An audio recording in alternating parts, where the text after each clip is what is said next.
আজ সকাল থেকেই ঝোড়ো হাওয়া, তার সাথে মেঘলা ওয়েদার হয়ে আছে। মনে হচ্ছে যখন তখন বৃষ্টি নামবে। আর পিসিদের হচ্ছে হিলের ব্যবসা। এখানে দেখো কত হিল কেটে রেখেছে জুতোর।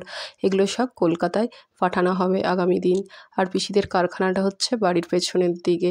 তারপর আমার মুখে অনেক দিন হলো ফাঙ্গাল ইনফেকশন হয়েছে, আর যেহেতু মেকআপও করেছি, স্কিনটা আরও বাজে হয়ে গেছিলো। তাই ভাবলাম একটু নিম পাতার হলুদ বেটে লাগাই। আর চোখের ওপরটা লাগাতেই এতটাই জ্বালা করছিল যে কী বলবো, চোখ খুলে তাকাতেই পারছিলাম না, চোখ দিয়ে জল বেরিয়ে গেছিলো। আর ওইদিকে দেখলাম বাইরে বৃষ্টিও শুরু হয়ে গেছে।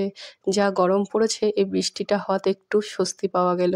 তারপর বিকেলে চলে এলাম পিসিদের মেন রোডের ধারে বাড়ি হচ্ছে, তো সেই বাড়ি দেখতে।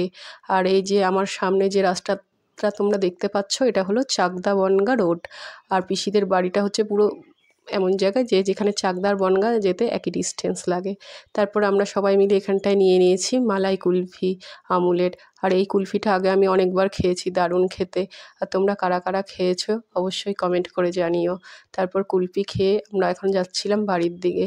আর ওইদিকে টপা ফোন করেছে ওকে ওর মাসির বাড়ি থেকে আনতে যেতে। তাই আমি আর ছোটো পিসির ছেলে ভাই দুজনে মিলে যাচ্ছিলাম। আর ভাই এত বদমাশ, রাস্তায় যেখানে জল জমেছিল তার উপর দিয়ে গাড়ি চালাচ্ছে যাতে আমি ভিজে যাই। তারপর গাড়িতে তেল কম ছিল বলে আমরা এখানে তেল কিনে গাড়িতে ভরে নিলাম। আর এখন টপাকে নিয়ে যাচ্ছি। আর টপা কেন শাড়ি পরে আছে তোমরা কি কেউ গেস করতে পারছো? জানলে কমেন্ট করো।